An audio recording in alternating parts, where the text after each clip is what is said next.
How are you guys doing today? Somewhere in the world is good morning. Somewhere in the world is good night. Somewhere in the morning it's a beautiful day. And somewhere in the world is good evening. But for me, it's good afternoon. Coming to you talking about Florida State versus Miami. I just got off work. Obviously, the uniforms still on strike with the UMWA fighting against Warrior Met Cole. Wow. What a game. I definitely think this game ranks in the top of the Florida State-Miami rivalry. And I would dare say it's the greatest rivalry, but I'm going to go into a video, save that for y'all and break that down for you, or just talk about it a little bit further. My buddy hit me up, high school teammate, classmate, good friend, associate, whatever you want to call. Mr. TJ hit me up, was talking junk, and I kind of had my doubts about the coaching staff and them playing in this game. So they came out later through the week, and I kind of felt like I'm still going to take my team. So I just responded back, we're ready. And I didn't even give them a hard time after the game. So I'm very excited that we won. I'm very excited that I kind of stirred up the pot a little bit with some comments and just trying to mess with folks and just have some fun, because we should respect everyone's opinion. Before this video gets started, I do want to touch on two things. Number one, that I do not support the destruction of Doak Campbell Stadium. Our stadium is one of the most beautiful stadiums in college football, and it used to be the 27th biggest stadium in the world. We have a very great stadium, and we don't need to destroy it. So I'm against the boosters, administration, and alumni that want to destroy the stadium. Number two, this is number two. That was number one. This is number two. The commenting on the players, and I want to speak on a mother that commented that her son listens to it, just brushes off, focus on his job. I also want to say that she didn't say her son was thinking about leaving the school or transferring, but she said she understands the criticism. She welcomes it, in so many words. But the choice words of disrespect, talking down on players, you can be critical of them without degrading them or bashing them. Now, as far as the coaches, they are fair game, and I'm very critical of a few coaches on the roster, and I'll just leave that at that. But I want to touch on those 2 points, that we should be respectful to everyone's opinion, whether it suits your means or you go against it. There's a lot of people in these groups that don't believe in Mike Norvell. The jury's still out, and they want to kind of see a difference. I think the biggest thing people tend to take, and this goes with pretty much anything when you cut it to black and white or African American, Caucasian, is you're willing to give one coach more time than other. Now, I will say this. Willie Taggart was a bad hire. He may be a good coach, and obviously where he is now, they believe in him. But his offense with 8 plays, the school having to go out and get Kendall Browse, which I think Kendall Browse is one of the top offensive minds in football.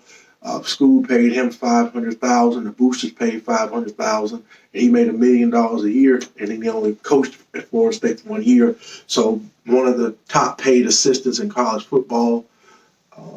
Had to change it up. So Willie was willing to make certain changes, but he had definite issues, staff issues, a lot of infighting things. So Willie was not good. But the issue I think people have is that you're willing to give Mike Norvell more of a pass on things, especially the record deal. The record deal. I will agree, and you have to give credit to where credit is due about the play on the field, cleaning up a lot of things. Now, Willie corrected a lot of issues as far as academically, but the play on the field never translated.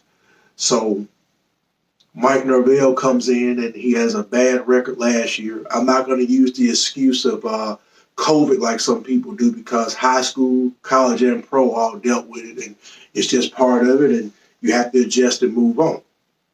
But this year, definitely losing to Jacksonville State and not going maybe towards 7-8 wins. A lot of people had a big problem with that.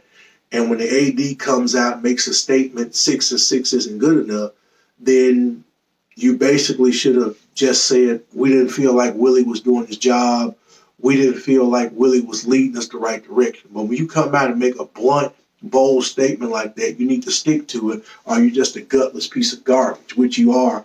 And I can't wait till they get rid of you and we get an AD. Now, moving on to the game, I think this game against Miami, Manny Diaz and Mike Norvell needed this game. Obviously, Miami was the favorite. They had some momentum. Young quarterback coming in, doing great. And he's trying to build for the future. He's coming back next year, which I think next year will be his fourth year. So definitely next year he's going to tighten things up. But between Florida State and Miami, you had administrators, you had boosters and former players and fans all complaining about the state and the shape of the programs. But Manny Diaz looked like he had started to get things turned around, whereas Florida State kind of was drifting. And this game was a great game between both teams, and I honestly think this is probably a top 5 game. I know the records are not there, national championships are not at stake, but for where these programs are and where they're trying to go, and these coaches fighting for their job, fighting to prove that they belong, this was a huge game. And we got up, we take our foot off the gas, and I remember somebody posted, I'm going to turn the game off because this is normally where we kind of fold or we kind of let it go. And I'm thinking, why did you say that? Why did you say that? Because don't say that. And I remember when Miami scored their first touchdown, my heart just dropped. And all of a sudden I look around and they're close and they took the lead. And I was literally sitting here about to cry. I'm like, how did this happen? How did our coaching staff go very vanilla, get conservative too early, and allow this team to come back in the game? And I'm like, this is it. If this happens, nobody can say nothing. But the players responded. Adversity, every game's not going to be a blowout. Some games will be 9-7. Some games will be 10-7. 21-14 is football. And I think what we're seeing more and more is what the coaches talk about not just walking out there and throwing your helmet out there and say, lay down, we're going to walk over you. You got to play, no matter who the opponent is. It's easy to get up for the big games, and sometimes you have to get up for the little games. But when you're playing these games, you got to stay focused, and Florida State did a good job of just playing. And everything's not going to be easy, and you definitely got to fight for everything. So I was very proud that they made a comeback, and we had the 4th and 14, and then led to the touchdown. Defensively has gotten better. I'm still not a Fuller guy. The two really main assistants I have a problem with, and I'm just going to clear this up. I was watching the Alabama-Miami game Saturday because we played that Sunday against Notre Dame. And they showed the offensive coordinator for Miami. And he was a former Gus Malzahn, on Gus Malzahn's staff. And our offensive coordinator worked with Gus Malzahn. I don't trust anything Gus Malzahn has done. Gus Malzahn is a guy that's innovative 1 minute, and his offense just gets stale real quick. That's why he's not at Auburn. He could not get the offense situated. He's not a high school coach. He is a collegiate coach, but his offense just, for whatever reason, it becomes predictable. And I am not anything to do with anybody that was on Auburn's offensive staff with Gus Malzahn's head coach. And Dillingham, I see he's trying, he's coaching better, but is he an elite defensive coordinator? He may end up getting players. Same thing to go with some coordinators. Alabama defensive coordinator. A lot of people want him gone, and they believe, they get somebody else with the players they have that be better. But he's still here. He's hanging in and fighting. So I'll give credit where credit is due. And to Jeremy Johnson, go to junior college, be on Netflix Last Chance U, go to Georgia and look at the season they're having this year, to come to Florida State and put your stamp on the program and join some of the ranks of the greatest defensive players in history of Florida State, and you're probably going to be recognized as one of the greatest players in college football. I'm not going to say you're going to be in the 50s or 40s because your playing time is going to be just 1 year at Florida State and in junior college and 1 year at Georgia, but I will say that you have really put a stamp on this program. and you have produced. You're a leader. You're a guy that doesn't shy away from the tough conversations. You take responsibility, and I'm very proud to call you a Seminole and be able to be a fan of you and your family and support you and cheer for you. Um, Man, you get emotional talking about guys like him and Trayshawn Ward and some of the other guys. I want to commend Travis, our quarterback. He is a tremendous player. He's a little rough throwing, but he can run, but he has improved, and he is getting better because he made a deadly throw. I think people talk about the wide receiver group. They're young, they're inexperienced, and as the team gets better, the wide receiver group get better, what we got, and then you recruit around it. But I think this team, the biggest slap in the face I see is that we don't have talent. I think this team is very talented, and it's just improving. It's not so much coaching. It's just improving week to week, month to month, day to day. And one of the main things I think is the real problem in Tallahassee. It doesn't matter who's the coach, who's the quarterback, and how many 5 or 4 stars we recruit. Until we can maximize developing players, we're going to be in the same situation. Because if we develop offensive linemen, which most of our offensive linemen were 4 and 5 star, highly sought after 3 stars, it don't really matter about stars. They were football players. We just got to develop them. So with that being said, the game was tremendous from start to finish. We had a lot of scares. We had a lot of ups and downs, but we got the win. And this could be the signature win for Mike Norvell and his staff to really take off. This was a huge game for recruiting, even though I'm not big on recruiting no more with the transfer portal, with the red shirt rule. And definitely it doesn't make sense to recruit a great recruiting class if you're not going to develop them and get the most out of them and coach them and put them in the right position. Because obviously, if you look at some of the schools, Cincinnati, you look at Wake Forest, we don't even know those players. We haven't heard of them. But the coaches identify them, coach them up, either red shirt them, play them, and develop them, and look at what they got. So as far as you guys go, Boston College game is going on. I had a long and rough, mentally draining week, so I didn't do this video. The TV's off, but I was looking at it on my phone over there. But I just want to challenge myself and everybody to just continue to believe in the team. Like I say, I'm not big on the coaches, but I've been a Florida State fan since 1985. And one of these videos, towards the end of the year when the season's over with, I'm going to show off some of my Florida State memorabilia. Obviously, I don't think we had a media guide in 2020 or something. I forget what year. But I used to get programs at every game, and now the last program I got is probably from Notre Dame. Florida didn't even have one. When I went to the Swamp in 2019. We stopped doing them, but I got a bunch of media guys. I get a cup from every game. I get a cup.